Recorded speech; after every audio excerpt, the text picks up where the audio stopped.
নমস্কার বন্ধুরা, আমি সাধনা আর আপনারা রয়েছেন সাধনার সাথে সাধনার হেসেলে।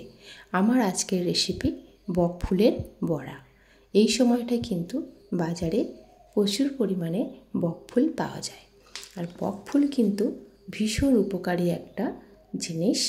বকফুল কিন্তু আমাদের শরীরে অনেক উপকার করে, যেমন ধরুন রক্ত পরিশোধন করে, লিভার ও কিডনিকে সুরক্ষা রাখে, জ্বর ও সর্দিতে প্রাকৃতিকভাবে সাহায্য করে, চর্মরোগে ভীষণ উপকারী এবং পেটের কৃমিও দূর করে। তাই এত গুণাগুণ যার মধ্যে আছে, সেটা তো আমাদের একটু খেতেই হবে।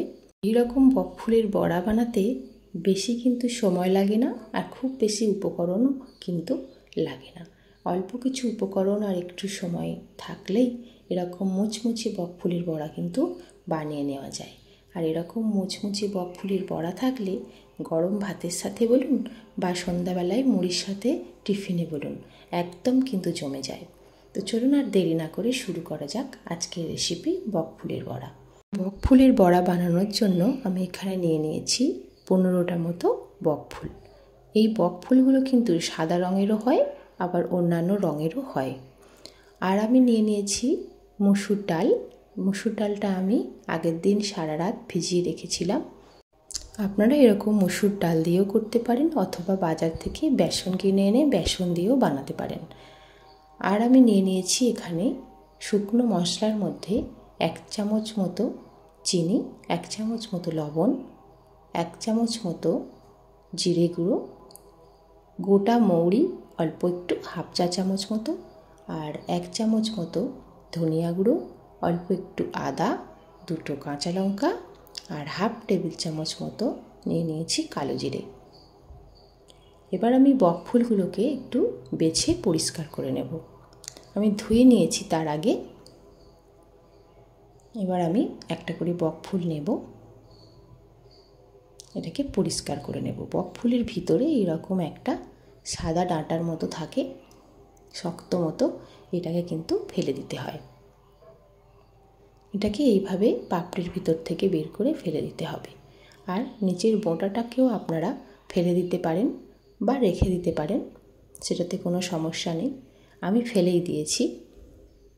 দিয়ে আমি শুধুমাত্র ফুলটাকে এইভাবে গুছিয়ে নিয়ে নিয়েছি। আর একটা আপনাদের করে দেখাচ্ছি। দেখুন, এইভাবে পাপড়ির ভিতর থেকে ভিতরের শক্ত অংশটাকে ফেলে দিতে হবে,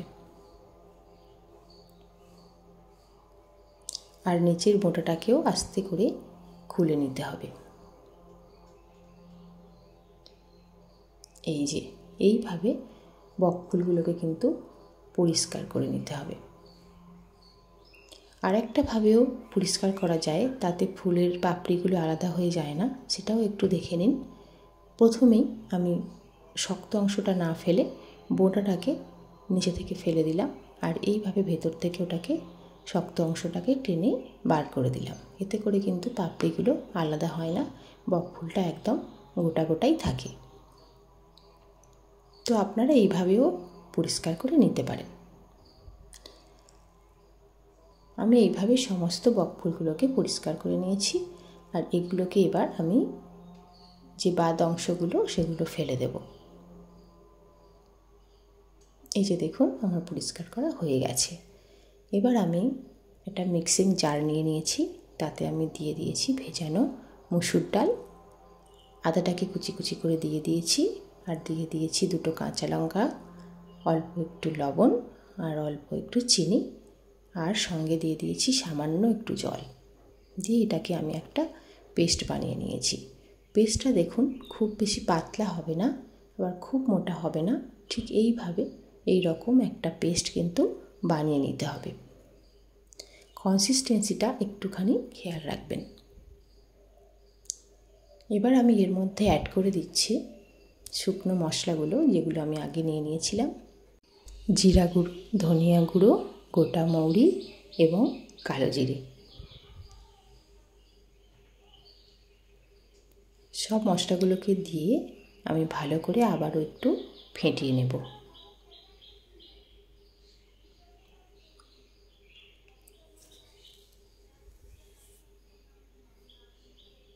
এইভাবে একটু ফেটিয়ে নিলে বড়াটা কিন্তু ভালো ফোলে।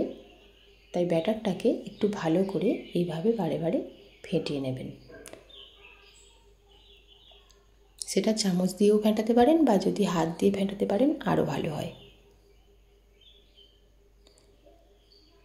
আমার ব্যাটারটা একেবারেই রেডি হয়ে গেছে। এবার আমি ওভেনে একটা কড়াই বসিয়ে দিয়েছি, তাতে দিয়ে দিয়েছি তেল। তেল গরম হয়ে গেলে হাত দিয়ে একটু দেখে নেবেন, খুব গরম হওয়ার দরকার নেই, মোটামুটি একটা গরম হলেই তাতে আপনারা একটা একটা করে এইভাবে দিয়ে দেবেন বড়াগুলোকে। আমি একটু দেখিয়ে দিচ্ছি, ব্যাটারে এইভাবে ফুলটাকে ডুবিয়ে এপিট ওপিট করে দিয়ে দিতে হবে।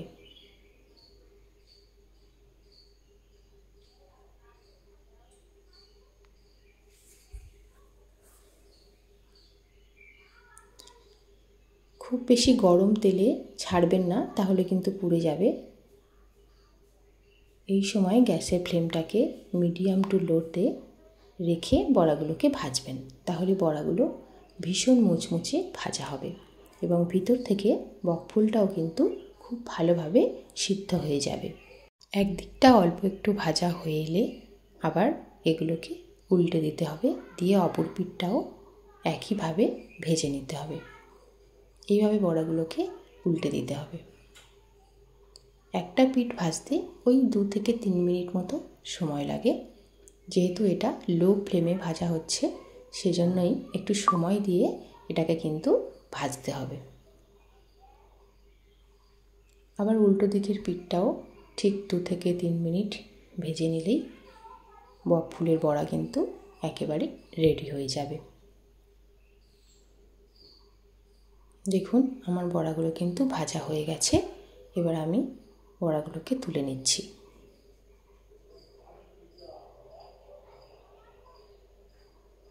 দেখুন কি সুন্দর বড়াগুলো মুচমুচেভাবে ভাজা হয়েছে। এইভাবে আমি বাকি বকফুলগুলোকেও ভেজে নেব।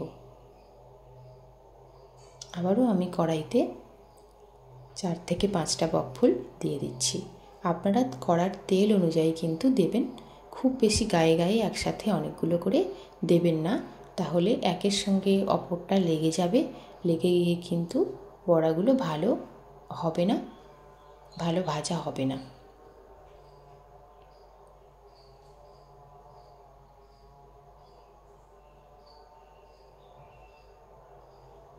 এইভাবে এই বড়াগুলোকেও আমি এপিট ওপিট করে সুন্দরভাবে ভেজে নিলাম। ভেজে নিয়ে আমি আবারও প্লেটে তুলে নিলাম।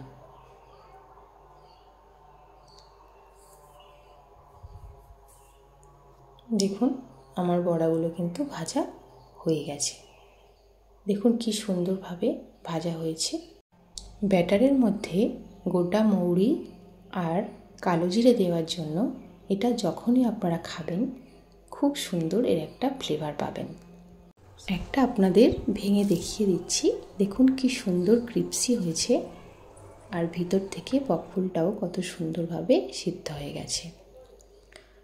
রেসিপিটি কেমন লাগলো অবশ্যই কমেন্ট করে জানাবেন। ভালো লাগলে লাইক করবেন ও শেয়ার করে দিতে ভুলবেন না।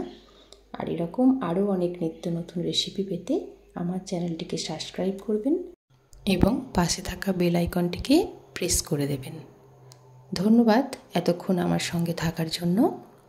আজ এই পর্যন্তই, দেখা হচ্ছে অন্য কোনো স্বাদের অন্য কোনো রেসিপিতে। ততদিন আপনারা সবাই খুব ভালো থাকবেন, সুস্থ থাকবেন আর সবাইকে খুব ভালো রাখবেন।